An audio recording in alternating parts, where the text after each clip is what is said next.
All right, today we're going to be talking about how to rent with bad credit. All right, what game plan do you need to get this process started? Now, I'm going to jump right in.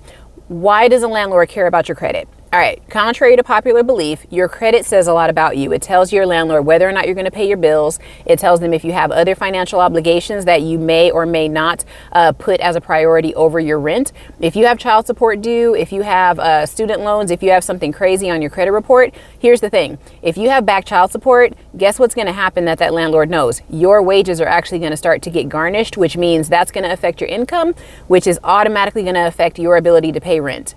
That's why it matters. All right. If you can't pay your bills, it does say a lot about you. OK, so let's just, get over that idea that it doesn't matter. Yes, it does. OK, now, if you know that you have bad credit or you don't have credit, remember, not having credit and having bad credit is one and the same, because I would rather rent to somebody that had a history of credit, even if it wasn't a good one, versus renting to somebody that doesn't have credit. And I'm really, shooting in the dark, trying to, figure out if this person is going to be a good renter. OK.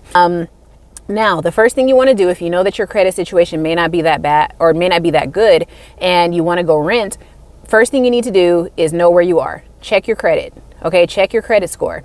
You can use one of the links below to get your credit score for $1, or actually your credit report for $1, to see where you stand. Now, if you look at your report and you see that you're somewhere in maybe like a 620 and below, you're probably going to get denied for that apartment, or you're going to have a super high deposit or something. Okay, so once you know where you stand, let's talk about the red flags. Now, for a landlord, a red flag is going to be something like late payments. So if you have late payments on your credit report, that's going to be a problem, then could lead to your denial.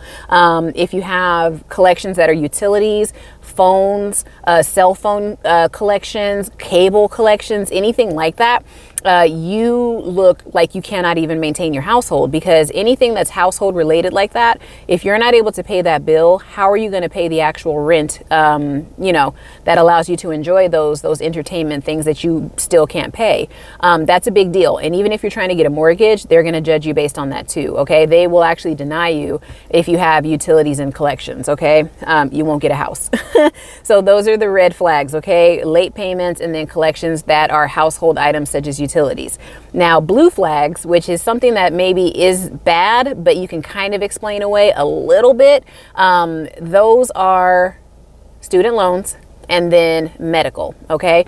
Last year was really rough on a lot of people. So a lot of landlords are kind of giving people leeway on that, because as long as you're trying to take care of the situation and you can prove to them that you're trying to take care of it, I think you'll be fine. Let's talk about if you have collections. Now, if you have collections, you need to tell the landlord in advance, because you've already pulled the credit report. He's going to see the exact same thing that you see. So stop trying to hide. Okay. Tell the landlord the following. Okay.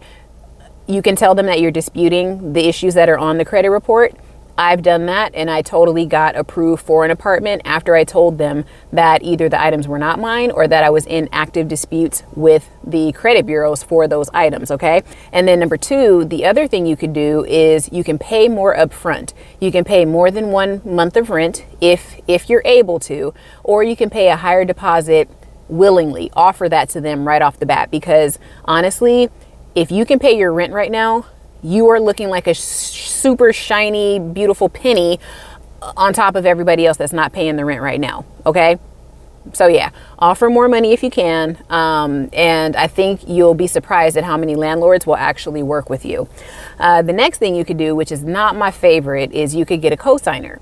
Now, this would be somebody that you trust and somebody that trusts you, because if anything goes awry, you're going to be messing up that person's credit too. And if you default on the rent, they're going to be chasing both of y'all.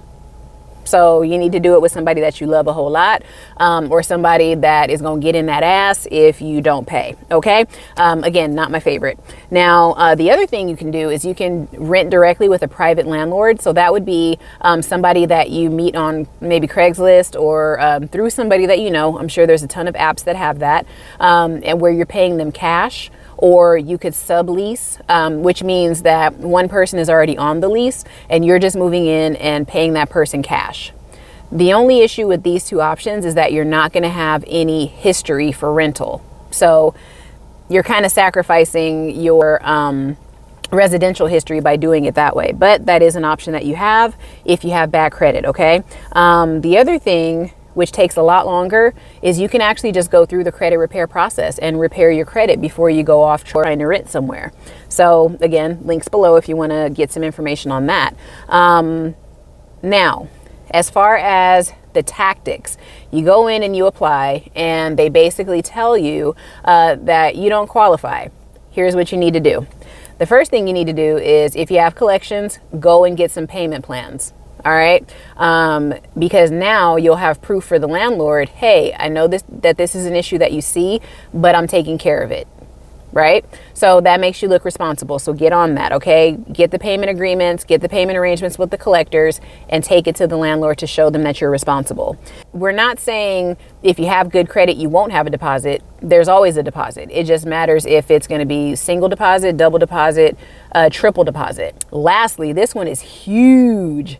If you get a no from this landlord, do not take no for an answer, because most people, when they get a denial for a rental, they literally just buckle down and die. But that's not you. What you're going to do is you're going to use the tactics that I told you throughout this video, and you're going to go back to that landlord, and you're not going to take no for an answer. You're going to tell them that you're responsible and that you made some mistakes, but you are actually fixing them, and you're going to show them proof that you can fix them.